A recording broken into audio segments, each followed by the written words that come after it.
Ananya's Nana Nani Homes, a paradise for senior citizens.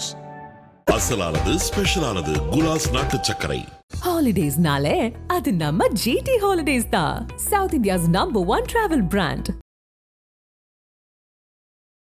CCTV camera மூலமாக பார்க்கும்போது இவங்களுக்கு சந்திக்கிற ஆள் மட்டும் தெரியுதே தவிர அங்கே பேசுகிற பேச்சு எதுவும் தெரியாததுனால இவங்க ஒரு முடிவுக்கு சௌமியா என்ன பண்ணுறாங்க, அந்த கேஜெட் வைக்கிறாங்க. ஏன் ராமதாஸ் இவ்வளவு நாள் அமைதியாக இருந்தார் அப்படின்னா, முதல்ல ரொம்ப கிளவராக நிர்வாக குழு கூட்டினாரு, அதை மாற்றி அமைச்சாரு. அடுத்தது செயற்குழு கூட்டினாரு, அதை மாற்றி அமைச்சாரு. இவருக்கு வேண்டியெல்லாம் போட்டுக்கிட்டாரு. இப்போ பொதுக்குழு கூட்டுறாரு. பொதுக்குழு ஏன் 17ஆம் தேதி கூட்டுறாருன்னா, அவர் தான் சொன்னார், எனக்கு தூக்கமே வரல, தூக்க மாத்திரை போட்டாலே தூக்கம் வரலன்னா இந்த மாதிரி நீ மைக்ரோஃபோன் வச்சா அந்த சிசிடிவி கேமராவிலேருந்து நீ இவரை பற்றி எடுத்தினா, இப்போ ராமதாஸ் எலெக்ஷன் கமிஷனை ஒரு சொல்லி சொன்னால் நடக்குமா, அன்புமணி சொன்னால் நடக்குமா? நீங்களே சொல்லுங்கள். எலெக்ஷன் கமிஷனாக என்ன அவங்களே நடக்கிறாங்களா, இந்த நியாயத்தை பார்த்து பண்ணுவாங்களா? கண்ணை மூடிக்கு நீ என்ன விஷயங்கிறத பண்ண போகிறாங்க?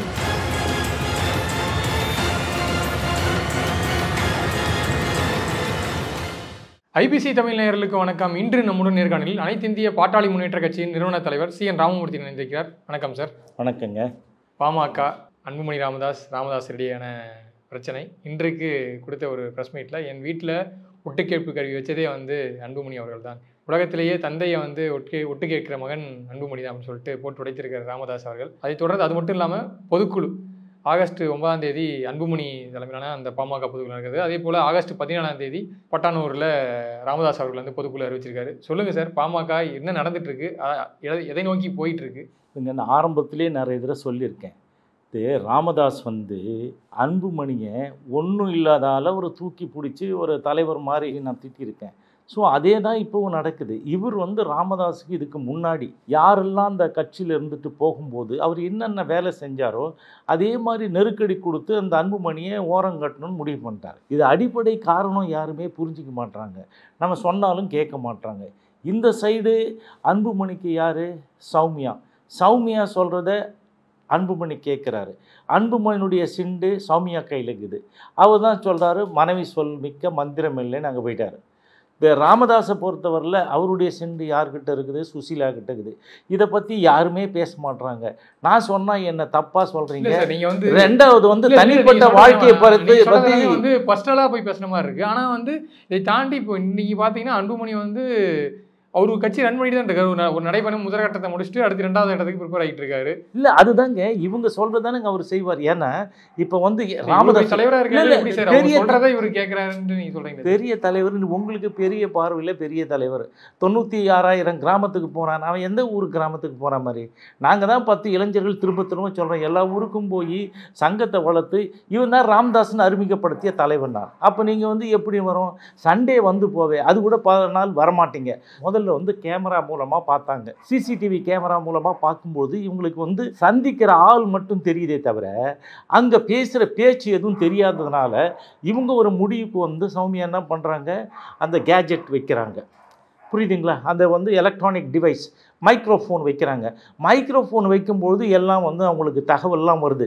அதை தானே ராமதாஸ் சொல்கிறாரு, 108 இது பொதுக்குழுவை நான் கூப்பிட்றேன், 108 பேர் வரணும், ஆனால் 8 பேர் மட்டும்தான் வந்தாங்க மாவட்ட செயலர், 100 பேர் வரல.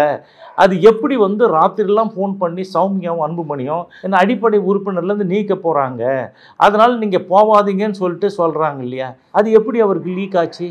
அன்புமணிக்கு அதுக்கப்புறம் தான் அவருக்கு டவுட் வருது. ஸோ இவர் முதல்ல என்ன பண்ணுறாரு, அன்புமணி மேலே நிறைய அலிகேஷன்ஸ் வைக்கிறாரு.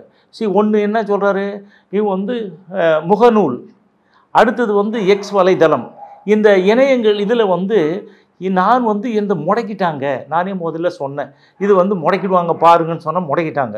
இப்போ அவர் யாருக்கு அறிக்கை எழுதி கொடுக்குறாரு, பாவேந்தன்றவர் இங்கேருந்து விலகி அன்புமணிக்கிட்ட போயிட்டார். ஸோ இப்போ முடக்கிட்டாங்களா, அதை மீட்க உங்களுக்கு வக்கு வழி இருக்கா, துப்பு இருக்கா? நீங்கள் எல்லாம் பேசுகிறீங்க. யார்? நான் ராமதாஸ் கேட்குறேன். அவர் காவல் நிலையத்தில் புகார் கொடுத்துருக்காரு. கரெக்டுங்க, நீ பெரிய உலகத்துக்கு நீதி வாங்கி கொடுக்குறவன்ல. நான் இன்றைக்கி சொன்னால் நாளைக்கு அப்படி நடக்கும், ஒரு அறிக்கை விட்டா நீங்கள் நிறைய சொல்கிறீங்க. எவ்வளோ அறிக்கை விடுறாரு, காகிதப்போர் அக்கப்போர் பண்ணிட்டு இந்த மாதிரி. நீ இப்போ கொண்டு தான் சொல்லிட்டு இது இந்த நடைபயணம் என்னுடைய ஆலோசனை மீறி நடக்கிறது, இது பயனுள்ளதாக இருக்காது, நடைபயணம் போகக்கூடாது, அடுத்தது நடைபயணம் போனால் என்ன வன்முறை ஏற்படும், அதனால் தடுத்து நிறுத்தணும் சொல்லிட்டு என்ன பண்ணுறீங்க, டிஜிபிக்கு கொடுக்குறீங்க, புகார் கொடுக்குறீங்க. அடுத்தது என்ன புகார் கொடுக்குறீங்க, அதே புகார் அதே விஷயத்தை உள்துறை செயலாளருக்கும் புகாராக கொடுக்குறீங்க. ஏன் நடவடிக்கை எடுக்கல? நீ தான் பெரிய இதுவாலாச்சே, சொன்ன ஒன்று அப்படியே நடுங்குமே, ஏன் நடக்கலை? பதிவு செய்யப்பட்ட கட்சி 2009க்கு அப்புறம் இதுவரையிலும் என்ன நடந்தது அவங்களுக்கு? 9க்கு அப்புறம் அவங்க ஒரே நேரத்தில் 8 எம்எல்ஏக்கள் ஜெயிச்சதில்லை, ஒரே நேரத்தில் 2 எம்பிக்கள் ஜெயிச்சதில்லை, இல்லை 8% ஓட்டு வாங்கினதில்லை. இதை 3ல் ஏதாவது ஒன்று இருந்தால் தான் அந்த கட்சி ரெகனைஸ் அங்கீகாரம் பெற்ற கட்சி. அது 2009லேருந்தே கிடையாது. இன்றைக்கு பொதுக்குழுவை நான் கூட்டன்னு ஒரு அறிக்கை விடுறார். யார்? அன்புமணி. எல்லாம் நான் தான் தலைவர். யார் யார் கையெழுத்து போடுறாங்க? தலைவர் கையெழுத்து போடுறாரு, பொதுச் செயலாளர் கையெழுத்து போடுறாரு, வடிவேல் ராவணனும் அன்புமணியும் கையெழுத்து போட்டு 9ஆம் தேதி மகாபலிபுரத்தில் அங்கே நாங்கள் பொதுக்குழுவை கூட்டணும். பட் இவங்க என்ன சொல்கிறாங்க, 17ஆம் தேதி ஞாயிற்றுக்கிழமை திண்டிவனத்தில் கூட்டுறாங்கன்னு. அதுக்கு அவங்க என்ன காரணம் சொல்கிறாங்க, இது 13வது விதிக்கு கிடையாது, 15வது விதி 16வது விதிக்கு அதிகாரம் இவங்களுக்கு தான் இருக்குது. யாருக்கு? பொதுச் செயலாளருக்கும் பொருளாளர் தலைவருக்கு அன்புமணிக்கு தான் இருக்குதுன்னு அவங்க சொல்கிறாங்க. 15வது விதி தலைமை கட்சியினுடைய தலைவர் தலைமை தான் நடக்கணும்னு சொல்லிட்டு ராமதாஸ் என்ன சொல்கிற 13வது விதி சொல்கிறாரு, எல்லா அதிகாரங்களும் என்கிட்ட தான் இருக்குது, என்னுடைய ஒப்புதல் வாங்கி என்னுடைய வழிகாட்டுதல் பிரகாரம் தான் அங்கே போகணுன்றாரு. ஸோ இந்த மாதிரி அவங்க அந்த இதில் சொல்லும் பொழுது இப்போ என்ன நடக்கும்? 9ஆம் தேதி ஒரு நடத்துவார். ஏன் ராமதாஸ் இவ்வளோ நாள் அமைதியாக இருந்தார் அப்படின்னா, முதல்ல ரொம்ப கிளவராக நிர்வாக குழு கூட்டினார், அதை மாற்றி அமைச்சார்.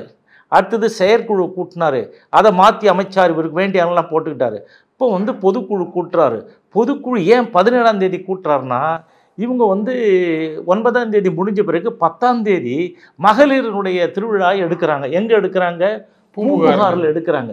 இப்போ பூம்புகாரில் அங்கே விழா எடுக்கும்போது எடுத்து முடிஞ்ச உடனே தான் பிரச்சனை வெளியே வரும். நான் ஆரம்பத்துலேருந்து சொல்லிட்டு இருக்கேன்.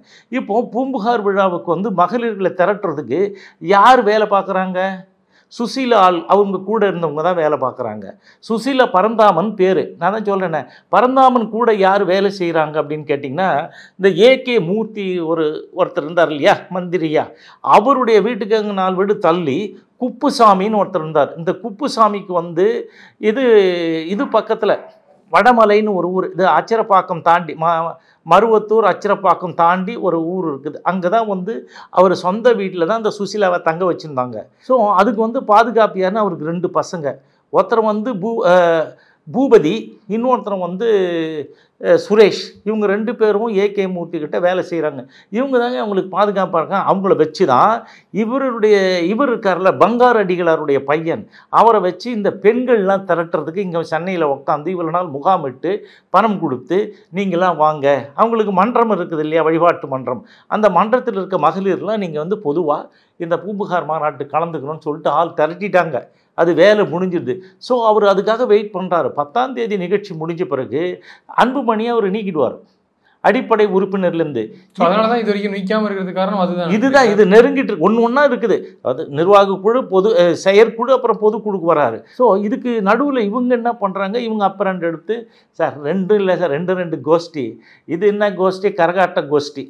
இந்த அன்புமணி ஊராக போயிட்டு ஆய்ப்பார் என்ன பார் நீ பார் அப்படின்னு சொல்லிட்டு ஒரு கரகாட்டம் அடிக்கணும் ஊருக்கு போகிறாங்க. ஊர் ஒம்பது அது வரலாம் அமைதியாக தாங்கிறார் ராமதாஸ். இது என்ன கோஷ்டினா, இது பஜனை கோஷ்டி.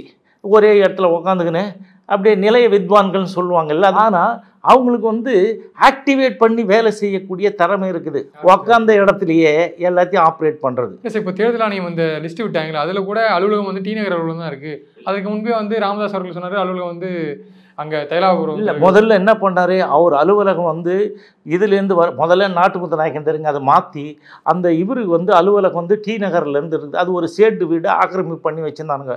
அது பிரச்சனையாவது சொல்லி இவர் என்ன பண்ணார், அன்புமணி முதல்ல அந்த அலுவலகம் இருக்குது, அந்த அலுவலகம் தப்பு, அங்கே கிடையாதுன்னு சொல்லிட்டு ராமதாஸ் சொன்ன உடனே அடுத்தது அறிக்கையெல்லாம் எங்கேருந்து கொடுத்தாங்க, திலக் ஸ்ட்ரீட். இதெல்லாம் யார்? அவங்க அப்பா வாங்கி கொடுத்த வீடு தானே. வெறும் என்ன சம்பாதிச்சு வாங்கினானுங்க. அவங்க கொள்ளடிச்சு அது பண்ணி தயார் பண்ணி சீட் கொடுக்கும்போது அந்த உலக ரட்சகன் ஒருத்தர் இருந்தார், அவர்கிட்ட வாங்கின வீடு அது. சரி, ஓகே.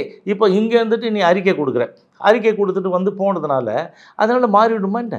அவர் தான் தெளிவாக சொல்கிறாரு. ராமதாஸ் என்ன சொல்கிறாரு, தேசிய கட்சிகளும் மாநில கட்சிகளும் என்கிட்ட தான் ஒப்பந்தம் போட்டிருக்காங்க, இது வரலும் நான் தான் கையெழுத்து போட்டிருக்கேன், நான் தான் ஷீட் ஷேரிங் பண்ணியிருக்கேன் அப்படின்னு சொல்லிட்டு தானே சொல்கிறாரு. நான் தான் ஏ ஃபார்ம் பி ஃபார்மில் கையெழுத்து போடுவோன்றாரு. அவர் எதையும் விட்டு கொடுக்கல, நானே தலைவர் நானே நிறுவனர்னு சொல்லிட்டு இருக்காரு. ஸோ எனக்கு வந்து 13ல் இந்த அதிகாரம் எனக்கு இருக்குதுன்னு இவங்க சொல்லி கேட்டுக்கிறாங்க. அது லீகலாக யாருக்கு சார் வந்து நீங்கள் லீகலாக தேர்தல் ஆணையம் போனால் யாருக்கு கட்சி போகுன்றீங்க? தேர்தல் ஆணையத்துக்கு போனால் இவர்கிட்ட கட்சி யார்கிட்ட, ராமதாஸ் கிட்ட இருக்குது. நிர்வாக குழு பொதுக்குழு கூட்டி அவர் முறைப்படி அனுப்புனார். ஆனால் மெஜாரிட்டி ஆஃப் நிர்வாகிகள் வந்து பொதுச் செயலாளர் அதே மாதிரி பொருளாளர் எல்லாமே வந்து அன்புமணி பக்கம் தான் இருக்காங்க. நிர்வாகிகளும் முக்கால்வாசி பேர் அவங்ககிட்ட தான் இருக்காங்க. ஸோ அப்படின்னு நீங்கள் பார்க்குறீங்க. இவர் வெளியே வரல. இப்போ வந்தவனுங்களாம் யார்கிட்ட இருக்கிறாங்க? இவர் யார் சட்டத்திட்டத்தில் என்ன சொல்லியிருக்கு, ஒரு மைனாரிட்டியான சிறுபான்மை மதத்தை சார்ந்தவன் தான் பொருளாளராக இருக்கணும். இப்போ இவங்க பொருளாளர் சிறுபான்மை மதத்தை சார்ந்தவங்களா? தளபதி ஏதோ வச்சுருந்தாங்க விட்டாங்க. இப்போ அவங்கள தூக்கிட்டு யாரை பண்ணியிருக்காங்க? மன்சூர் இவர் தான் உசைன் அவங்க இருக்கிறார, சையத் மன்சூர் உசைன் தான் பொருளாளர். அந்த சட்டத்திட்ட பிரகாரம் அதுதான் கரெக்டு. ரெண்டாவது வந்து பொருளாளர் நீங்கள் என்ன முன்னாடிலாம் வந்து அந்த சைடில் பல்லரை கூப்பிட்டு வந்தீங்க ஷெட்யூல் கம்யூனிட்டி. இப்போ உள்ள இந்த இங்கே உள்ள பட்டியலினத்தவரில் வந்து இப்போ வள்ளுவன் சொல்லிட்டு ஜோதி ஜாதகம் இதெல்லாம் பார்ப்பாங்க, அவரை வந்து கூப்பிட்டு வந்து வச்சுருக்கீங்க. ஸோ இப்போ என்னன்னு கேட்டால் இவரும் அதே தானே பண்ணுறாரு. இவர் சட்டப்படி பண்ணுறாரு, தப்பை வந்து சரி பண்ணிக்கிறார். யார்? ராமதாஸ் பண்ணிக்கிறாரு. பண்ணிவிட்டு எல்லாரையும் வச்சுட்டு இருக்கிறாரு. இப்போது இவ்வளோ நாள் அமைதியாக இருந்தவர் ஏன் வந்து கோபம் கொப்பளிக்க வேலை பண்ணுறாரு?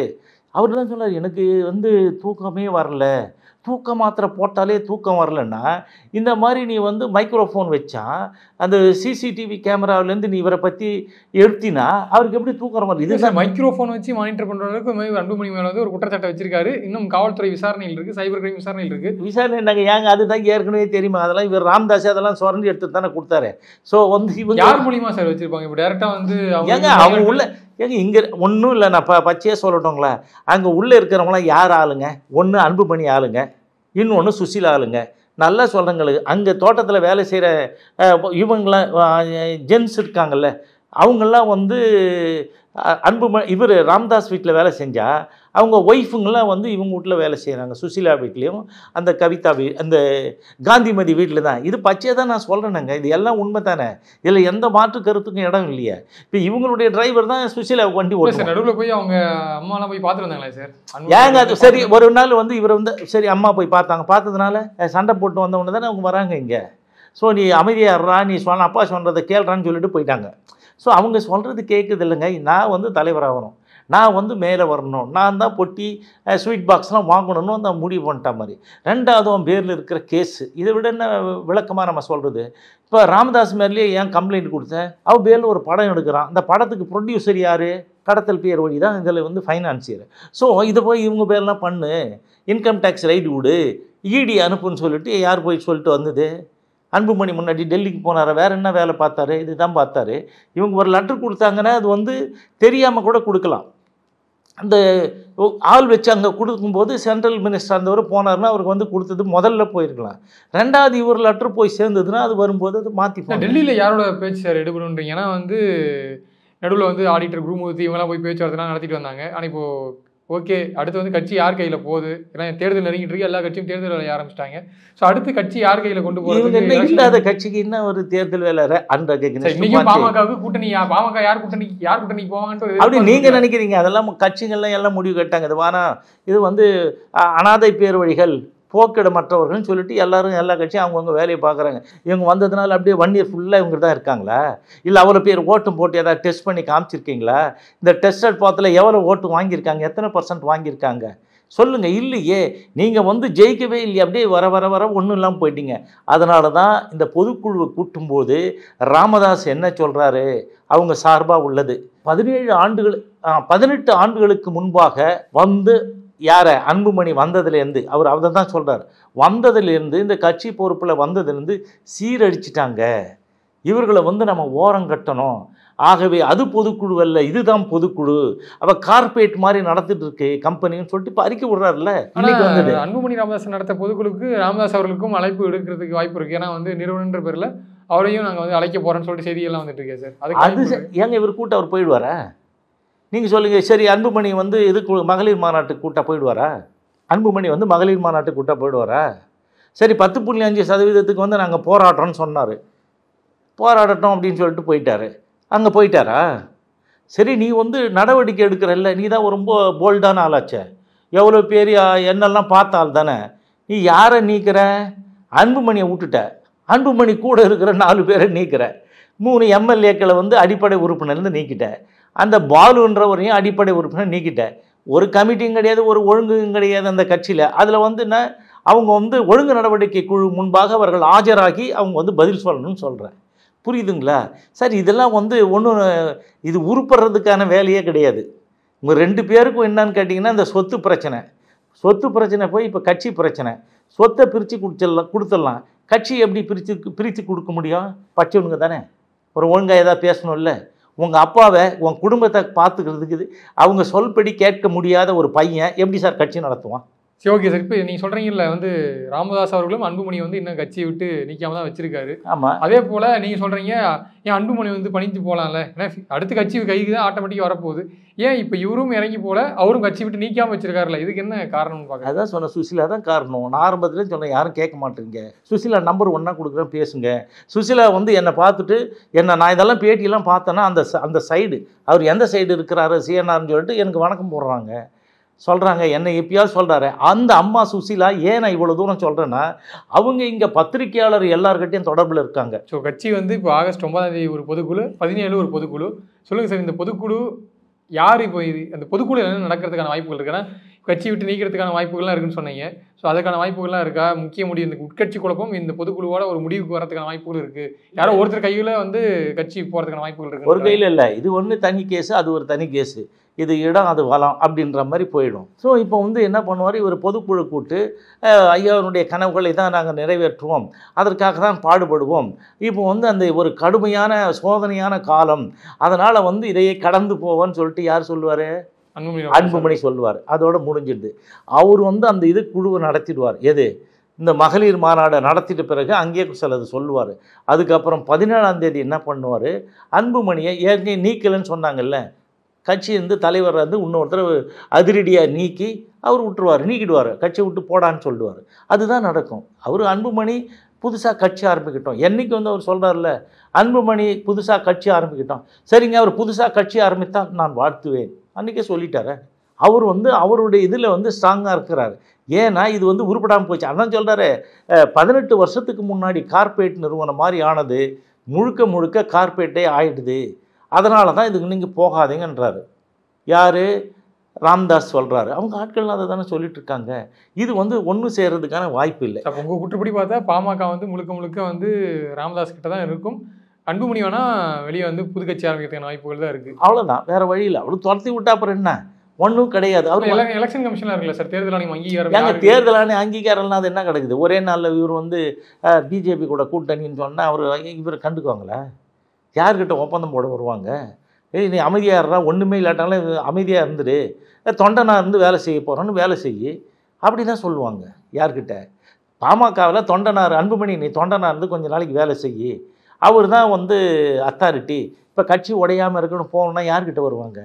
ஒப்பந்தம் யார்கிட்ட கையெழுத்து போடுவாங்க? அவர் தான் தெளிவாக சொல்கிறாரு, நான் தான் ஏ ஃபார்ம் பி ஃபார்மில் கையெழுத்து போடுவேன், நான் தான் எந்தெந்த நிர்வாகிகளுக்கு எந்தெந்த தொகுதியில் போட்டிடணும்னு லெட்டர் கொடுப்பேன், நான் தான் வந்து இந்த ரிட்டர்னிங் ஆஃபீஸர், தேர்தல் அதிகாரிகிட்ட இவங்கெல்லாம் சொல்லி கொடுக்குறது நான் தான், வேறு யாரும் கிடையாது, எனக்கு தான் அதிகாரம் இருக்குது. ஏற்கனவே மாநில கட்சிகளாக இருந்தாலும் இது வந்து தேசிய கட்சிகளாக இருந்தாலும் என்கிட்ட தான் ஒப்பந்தம் போட்டிருக்காங்கன்னு சொல்கிறாரு. அப்புறம் அவர் கூட இன்னும் கூட சொல்ல, இந்த அன்புமணிலாம் வந்து ஏதோ ஒன்று பண்ணார்ல, 2 வருஷம் ஏதோ வேலை செஞ்சேன், அப்புறம் போல ஓடி வந்துட்டா நான் தானே சொன்னேன். அதெல்லாம் சில அவார்டுலாம், அந்த அவார்டுக்கெலாம் நான் தான் காரணன்றார். சொல்கிறாரா? அன்புமணி ஒன்றும் கிடையாது, நான் தான் காரணம், நான் தான் எல்லாம் பண்ணி கொடுத்தேன் அப்படின்னு சொல்கிறாரு. ஸோ அப்போ வந்து அவரை ஒன்றுமே ஒரு 10 பைசா கூட ஒரு மதிக்கலை, பண்ணலை. இதுதானுங்க. அப்போ சொல்லும்போது என்ன, எங்கே போய் முடியும்? அப்போ அவனுக்கு வந்து ஏதாவது ஒன்று இருக்கணும்ல. சரி, எப்படி வஞ்சன்ஸ் எடுத்து அந்த இதுக்கு வந்து தேர்தலில் வந்து எம்பி தேர்தலுக்கு வந்து அந்த சௌமியாவை நிற்க வச்சிங்க. சௌமியாவை நிற்க வச்சது இவருக்கு பிடிக்கல, இவர்கிட்ட சொல்லலை.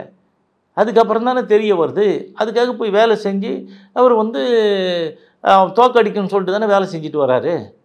அதுக்கப்புறம் வேறு எங்கே போனாலும் என்ன பண்ணாங்க, நான் வந்து சேலத்துக்கு போனேன், எனக்கு முன்னாடி அவன் வந்து உக்காந்துருக்கேன், என் பக்கத்து ரூமில் ரூம் போட்டு நைட்டு நெஞ்சு வலி வந்தது, அருளை கூட்டு அப்போ ஹாஸ்பிட்டல் கூட்டு போடான்னா சின்னவருக்கு சொன்னேன், சின்னவனுக்கு நான் முதல்ல என்ன கூட்டின்னு போயான்னு சொல்லிட்டு ஆசுவாசப்படுத்தி கூப்பிட்டு வந்தாங்க. அப்புறம் வந்து இது மாதிரி அப்பாவுக்கு நைட்டில் இது மாதிரி பிரச்சனை ஆச்சுன்னு சொன்னால் என்னை கூப்பிடாம ஏன் போனோன்னு அவங்ககிட்ட சண்டை போட்டு அவனை இது பண்ணாங்க. ஸோ அந்த அளவுக்கு இருக்குது. உடம்பு சரியில்லைனா கூட அப்படி. அன்புமணி என்ன பிரச்சாரம் பண்ணின்னு போகிறாரு? உரிமை மீட்போம், தலைமுறை காப்போம். உரிமை யார்கிட்டேருந்து மீட்க போகிற? இந்த பொது சொத்து வாரியம் என்னால் 240 அறக்கட்டளை 200 லட்சம் கோடி ரூபாய் சொத்து, ஜனாதிபதி கையெழுத்து போட்டு 44வது சட்டம், இந்தியாவில் இதுதான் முதல். அதுக்காக பாடுபட்டு ஏதோ நான் கஷ்டப்பட்டு வச்சுருக்கேன். அந்த சொத்து வந்து 58வது அறக்கட்டளை ராமதாஸ், உலகெங்கும் இருக்கிற வன்னியர்கள் கொடுத்தது, வன்னியர் கல்வி அறக்கட்டளை. அதை வந்து ராமதாஸ் அறக்கட்டளை மாற்றிக்கினேன். அதை மீட்டு மக்கள்கிட்ட ஒப்படைக்க போறியா? இப்போ சுற்றுப்பயணம் அதுக்கான இதுவா? உரிமை அங்கேருந்து மீட்க போறியா? அடுத்தது யாருக்கு இந்த இதெல்லாம் வந்து தலைமுறைனா யார்? உனக்கு இருக்குது 3 பொண்ணு.